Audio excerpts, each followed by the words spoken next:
मोठी बातमी नाशिकमधून। नाशिक महापालिकेसाठी भाजप शिवसेनेची युती तुटल्याची शक्यता आहे।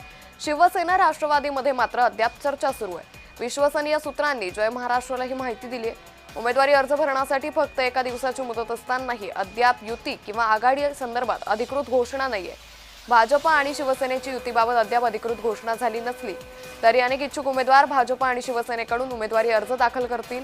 भाजपात गेलेले दिनकर पाटील, हिमगौरी आडके, मुकेश सहाने भाजपाकडून तर शिवसेनेकडून विलास शिंदे त्याचबरोबर दिवे हे आपले उमेदवारी अर्ज दाखल करणार असल्याची माहिती आहे। या संदर्भात अधिक माहिती घेऊयात आमचे प्रतिनिधी किरण गोटूर यांच्याकडून।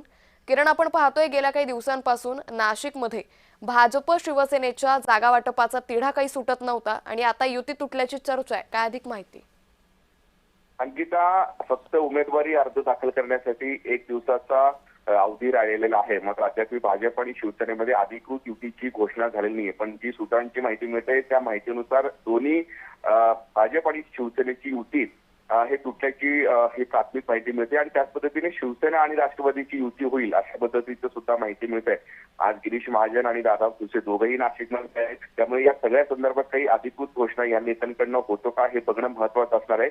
उमेदवारी अर्ज दाखल करायला अवघे काही तास उरले असतील तरी दोन्ही पक्षात मात्र मोठ्या प्रमाणात इन्कमिंग हे सुरू आहे। काल सुद्धा शिवसेनेमध्ये खूप मोठ्या प्रमाणात नेत्यांचं जे आहे ते प्रवेश झालेला आहे, त्यामुळे दोघेही स्वतंत्रपणे निवडणूक लढण्याची तयारी नाशिकमध्ये करताना आपल्याला बघायला मिळतोय।